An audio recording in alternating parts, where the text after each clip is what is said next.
into 325 units. How do you think he was able to do that? They're able to do that because they were expressing themselves.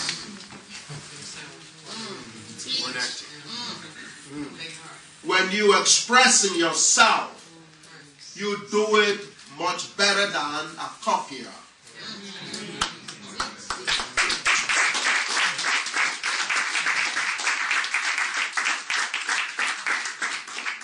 Because it is you simply, it's so natural.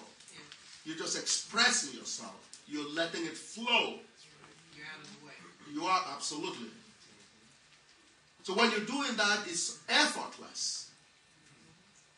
But somebody who is an imitator has problems. And you're going to see a lot in Gagut about the price the world has paid up until this point. When the world is ruled by imitators.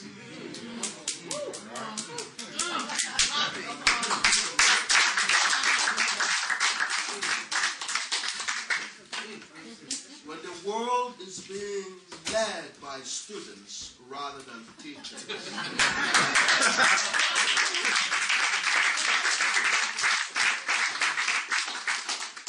We will pay the price as long as the teachers have been staying as prisoners of war. The world pays the price. Unfortunately, we suffer too. But the world is not free. The only thing that can free the world is the truth. Right. Go ahead, brother. The God Almighty's grand unified truth. Yeah. God, that's what saves the world. The truth. That's what Carver expressed. Carver was looking at God through nature. He can see God through nature. That's through you and me. Through the flowers. He talked to the flowers. Right? That's true. He communicated with the flowers. We're just listening to a jazz guitarist, George Benson. Oh, yeah, he did. Great. Absolutely great. You listen to his communication with the guitar. That's blackness. So it is that, energized with this knowledge from the elders, I went into a school, elementary school, and a lot of things were happening. At first I didn't realize where the energies were coming from. Then I sat down and said, well, the other brothers and sisters who weren't as fortunate as I was, in terms of identifying the source of knowledge that's around you, who were already taken over by the enemy forces in terms of blowing their mind in all kinds of nasty directions. I saw there was a difference. They were not connected with their root. They acted anything other than black. So when we were in class, I could express blackness and they couldn't. So what I had to do was to begin like he's doing, to express blackness and sharing it with the brothers and sisters. In the process, I became a noisemaker. You become a noisemaker. Because you see a brother trying to do things blackness wouldn't represent. I will go and talk to the brother. And they say, well, you're making a noise. And so, I get into punishment and stuff like that. So it is that in the 5th grade, I skipped so many classes. I don't know how many years I spent in elementary school. There must be few. I was out competing on behalf of the school on academic,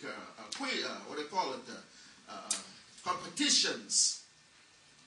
Competing, and bringing in, prizes and medals and stuff like that. Okay? In the 5th grade, St. Boniface's, which is the Western education system that I went to in Ida, a city called Ida, that's Idaho without an O.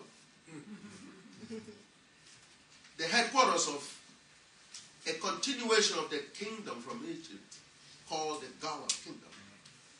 A Gala kingdom that came from Egypt to the present location in Nigeria in 641 AD. And those of you with history know that there is 641 AD is a significant date. That's the time we were thrown out of Egypt as a people by the Arabs. The Arabs invaded us in 641 AD, threw us out. And so, the ancestors who were living took on the name Gala. Good number of them went and settled in Ethiopia. Today, 75% of the population of the Ethiopian people call themselves the Gala people. They went to Angola. Gala. They went to the Congo and spoke the language Lingala. Lingala. They went to Sierra Leone and became Gitchi. The Gala. South Carolina. They eventually came down to South Carolina, the Galas and the Gitchis. Right. Break it down. You want to know yourself without going too far, go to South Carolina. Okay? So it is that they came to Nigeria and settled and set up the kingdom like it was in Egypt. And you need to visit the Gala kingdom. You're really missing a good part of your history without seeing the Gala kingdom. The embalming is still currently done like it was done in Egypt, in the Gala kingdom. That's why you haven't heard about Gala kingdom.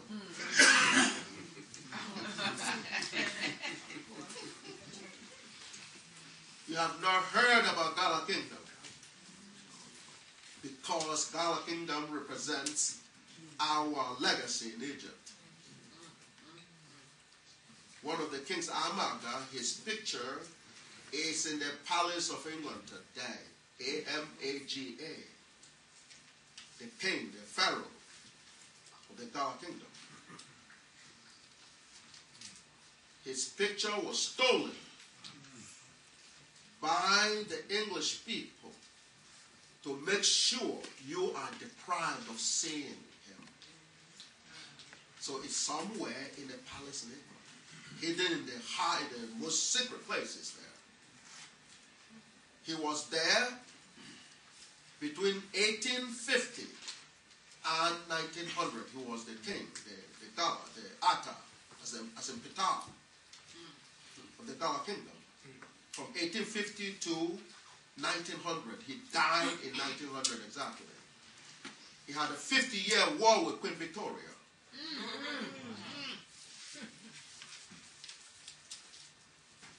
And 3 major wars were fought. 2 of them he won decisively. When they were talking about Berlin Conference, he had on his plantation in the Gala kingdom, the Berliners, he had the Germans as slaves there. When they talk in Berlin Conference,